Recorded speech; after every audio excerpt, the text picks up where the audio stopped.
ایک پیشوائے قوم نے اقبال سے کہا، کھلنے کو جدہ میں ہے شفا خانہ حجاز، ہوتا ہے تیری خاک کا ہر ذرہ بے قرار، سنتا ہے تو کسی سے جو افسانہ حجاز، دست جنوں کو اپنا بڑھا جیب کی طرف، مشہور تو جہاں میں ہے دیوانہ حجاز، دارالشفا حویلی بطحہ میں چاہیے، نبض مریض پنجہ عیسیٰ میں چاہیے۔ شفا خانہ حجاز، حجاز کا ہسپتال۔ پیشوائے قوم، قوم کا رہنما۔ افسانہ حجاز، اسلام کی باتیں۔ دست جنوں، مراد عشق کا ہاتھ، جیب گریباں۔ دیوانہ حجاز، اسلام کا چاہنے والا یعنی مسلمان۔ دارالشفا، شفا خانہ، ہسپتال۔ حوالی، آس پاس۔ بطحہ، وادی کو کہتے ہیں۔ نبض، ہاتھ کی وہ نبض جس سے مرض کا پتہ چلتا ہو۔ پنجہ عیسیٰ، عیسیٰ کا ہاتھ، یہاں مراد ہے طبیب کا ہاتھ، ڈاکٹر کا ہاتھ۔ ایک قومی لیڈر نے اقبال سے کہا کہ جدہ میں ایک شفا خانہ جو ہے کلینک کھلنے والی ہے، اور ہمیں معلوم ہے کہ جو تیری خاک ہے وہ ہر وقت بے قرار رہتی ہے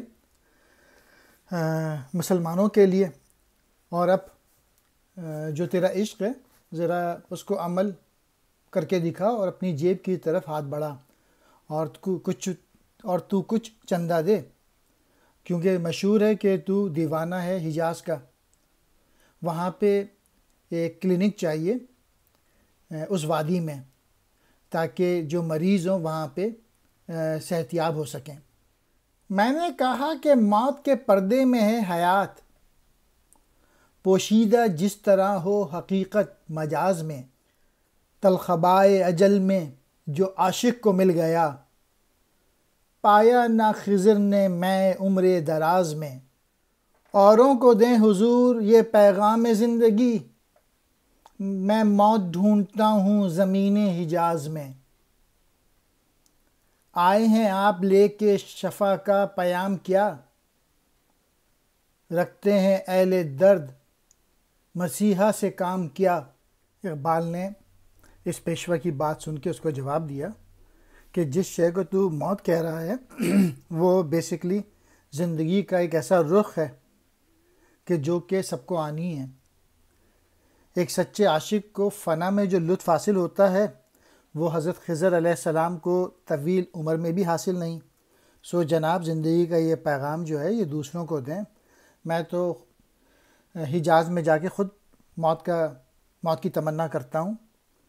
آپ میرے پاس یہ جو شفا کا جو یہ پیغام لے کے آئے ہیں، اس کا یہ جو ہے نا وہ کوئی تعلق نہیں ہے لوگوں کے علاج سے یا ان کی تکلیفیں دور ہوں۔ اس نظم کا پس منظر یہ ہے کہ انگریز جو ہیں وہ حجاز میں ہسپتال بنانا چاہتے تھے، اس لیے رقم ان کو درکار تھی، تو اس لیے ہندوستان میں وہ چندہ اکٹھا کر رہے تھے، لیکن اقبال اس قسم کے ہسپتالوں کے خلاف تھے جو کہ انگریزوں کی سرپرستی میں قائم ہوں، لہٰذا اس لیے اقبال نے یہ نظم لکھی ہے۔